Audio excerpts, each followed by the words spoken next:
internet. What are we to make of it? If we could go back in time, would we do it again? Would the internet still be here, given the benefit of hindsight? And perhaps even more importantly, should it be? Most would say yes. And many would invite us to ponder the following question. How many careers that would have otherwise fallen by the wayside were ignited by connections made solely on the internet? The internet's endless possibilities give millions of people new hope each passing day that the next one will bring with it new experiences and opportunities that, for various reasons, wouldn't be available to them otherwise. Sometimes, though, we just want to escape. With just a few clicks or taps, the internet provides endless ways to lose oneself. It wasn't always like this, but now that it is, it's hard for us to deny what we know in our heart to be true. We were once apart, but no longer. The internet has connected us. Is all of that, though, everything we just talked about, even a good thing? We will get into that, and so much more, later. For now, though, I would like to welcome you to Delving into Darkness, my version of a one-stop shop and entry point into all things dark. Come to think of it, it would mean so much to me if you thought of our channeling community the same way. Thank you for stopping by, and feel free to make yourself at home, as today, for the very first time, we delve into darkness. This is episode 1. Here are your 3 hand-picked disturbing finds from the internet and beyond.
Our first entry comes to us courtesy of YouTube and a channel that goes by the name of Fanta. Fear and trepidation manifests itself within us in many forms. Many times, what we see is the first sense that is triggered. What if I told you, though, that it's what you don't see that makes our first stop today one of the hardest clips to stomach on the entire internet? I think every now and then, we find ourselves surprised by the effect that what we hear has on how we feel. This clip will serve as a stark reminder of that. You won't find any gore, violence, or ghosts in this clip. It's not part of an ARG. There's no boogeyman, nor is there a dark and mysterious figure lurking around ominously in the background. What you are about to experience is simply the chilling sound of soul-crushing loss and a never-ending string of what-ifs that will understandably reverberate in the hearts and minds of everyone in the car that day. I do have to warn you, this one isn't for the faint of heart. This gut-wrenching entry will stick with you for a while, especially the more empathetic among us.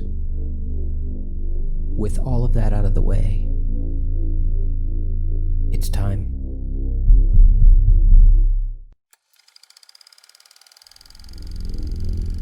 Our first entry begins ominously uneventful, from the perspective of a dashcam and 2 families that are on their way back from vacation.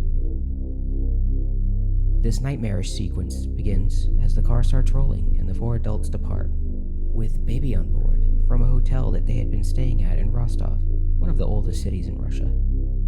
They are 1,300 miles and roughly 30 hours away from their home city of Syktyvkar, We do not hear any audio for the better part of the first minute of the video. However, once you do, it won't be long before the tragedy unfolds. The car, full of vacationers, does not even travel a full mile when, in a split second, 5 lives are forever changed, and 1 life comes to an end way too soon.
My heart truly breaks for all those affected by this incident, both that day and for the rest of their lives. What is truly sobering about what we have just seen is that this could have happened to any one of us, and the outcome would likely not have been any different. What if the person we love the most in the world was next to you, alive and well one moment, and simply gone the next? What makes this particularly hard to swallow is the realization that every single domino had to be lined up exactly as it was on that day in order for this to happen.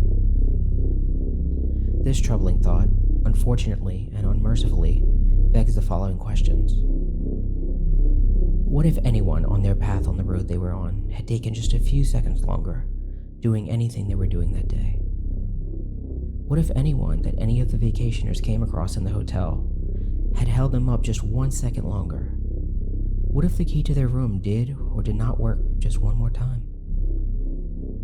Either way, I hope everyone who feels remotely responsible in this unthinkable chain of events learns to eventually find and live in peace. Life is only meant to be lived one way, looking forward, not back.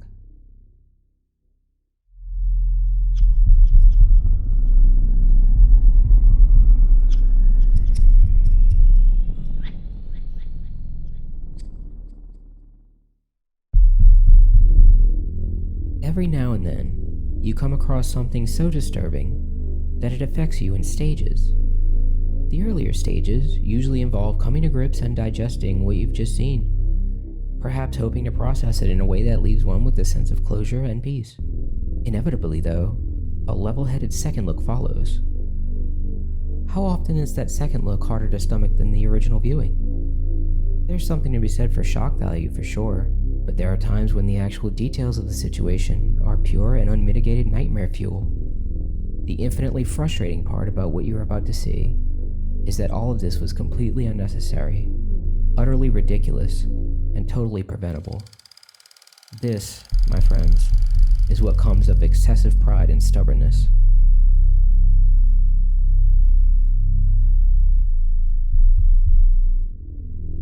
As the clip starts, and even before then, we see a bus driver whose focus is not on the road. Someone, who is partly off camera, makes a hand gesture of some kind towards the driver. This provides us with enough context at this point to realize that the driver and a passenger are engaged in a very heated argument.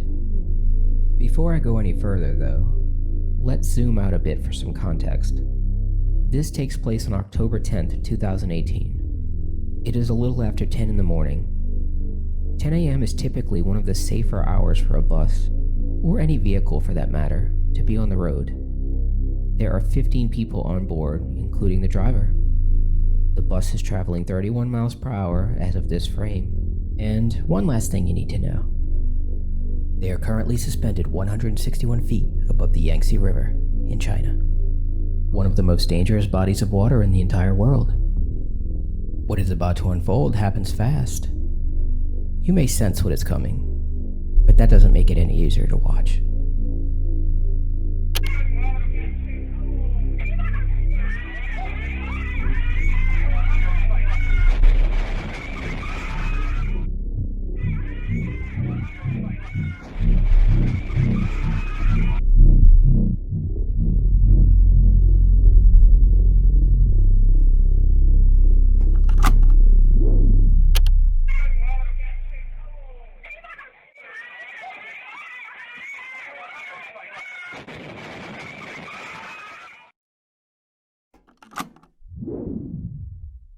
Let's take another look at this one. But this time, pay close attention to only the driver's hands.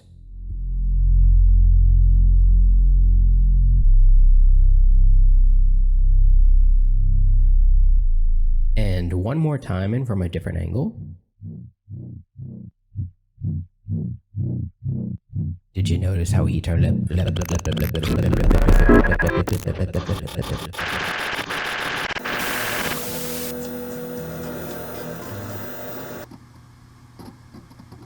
You've got mail.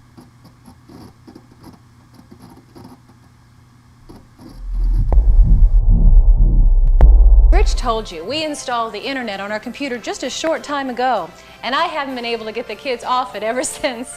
Not only do they play the typical computer games that all the kids enjoy, but their curiosity for learning has skyrocketed. Peter is constantly quoting sports statistics, and he can tell you the best surfing spots around the globe.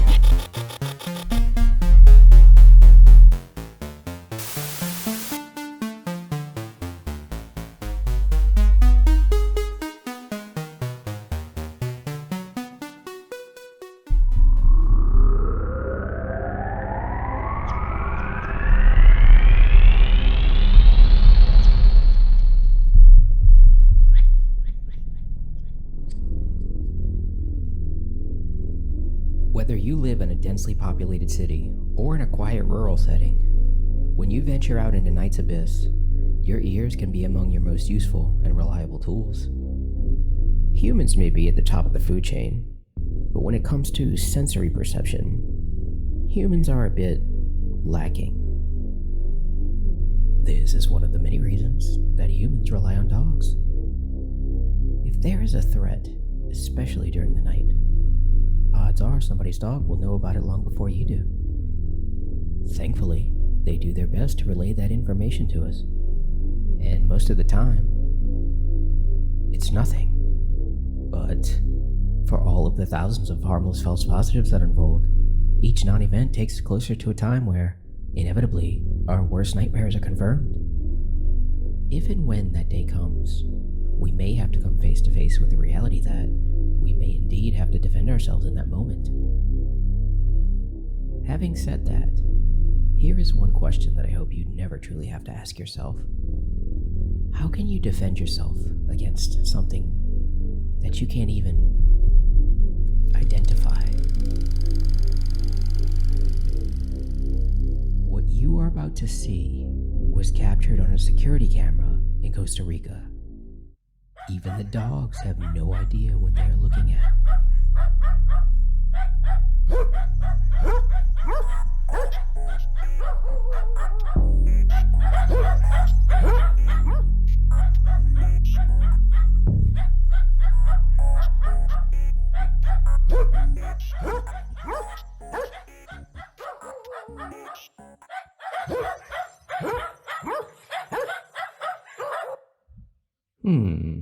Hold on, let's take another look at that.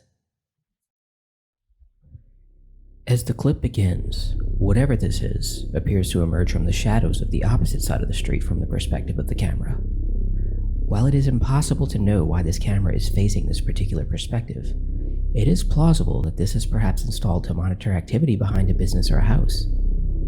I can't say for sure if this street is one that typically sees vehicular traffic.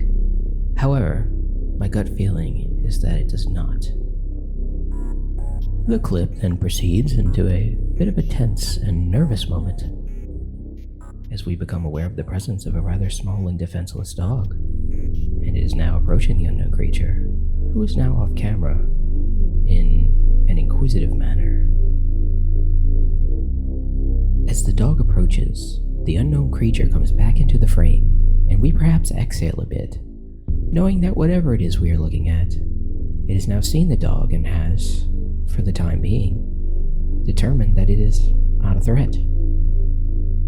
Moreover, the unknown creature seems perfectly content exposing its backside to the small dog as it continues its midnight stroll. It's worth mentioning, though, that to assume such is to assume that the unknown creature has no ability to see behind its head. Many earthly creatures, such as the chameleon, have a far superior sense of sight to humans, and are fully capable of seeing every bit of 360 degrees. As the footage continues, the unknown creature makes its way closer towards the camera, where hope springs eternal that we can begin to discern or make out even the smallest of details. To that end, we discover a mixed bag of information that is fruitful in one sense and highly disappointing in the other. One distinct detail we are able to confirm as the creature plods closer to the camera is that whatever it is, and wherever it's headed, it intends to get there using all four of its limbs. In some of the earlier frames, some of the spider-like motions displayed by the creature, combined with the distant and nondescript camera angles, prevented us from ruling out 6 or even 8 legs. However, as seen here, we can see 4 and only 4 distinct limbs. In the last few frames of the video, just when we are at the peak of thirst for more detail, we, unfortunately, are left with more questions than answers. Under most circumstances, as the unknown creature gets closer to our perspective, we would normally begin to make out some slight distinguishing details. As it gets closer, sadly the angle we are given does not shed any more light on the issue. And so, what's left is a series of images and movements that demonstrate a visual aesthetic and a posture unlike I've ever seen or encountered in a human being, or any creature for that matter. Of course, this could potentially be a combination of someone who is both extremely flexible and somewhat gifted in video editing, giving us just enough not to confirm or dismiss the possibility that this is something not of this planet. There is generally a word to describe something like this. Cryptids are, simply put, mythical creatures that are said to exist, but are unsubstantiated. Examples of classic well-known cryptids throughout history are the Loch Ness Monster, Chupacabra,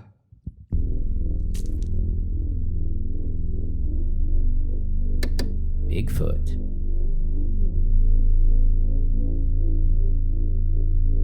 and all of these beautiful and interesting creatures that may just be perhaps a little bit closer than you had once thought.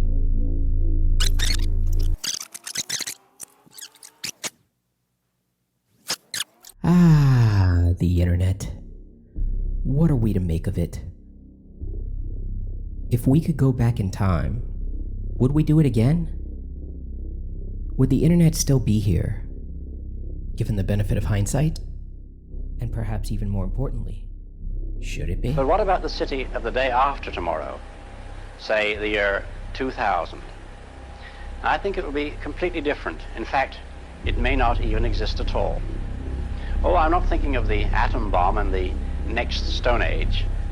I'm thinking of the incredible breakthrough which has been made possible by developments in communications, particularly the transistor and, above all, the communications satellite.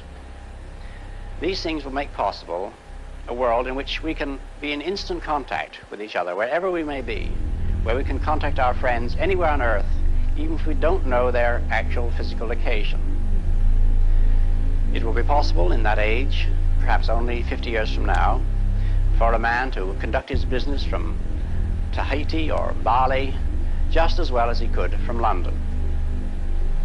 In fact, if it proves worthwhile, almost any executive skill, any administrative skill, even any physical skill, could be made independent of distance.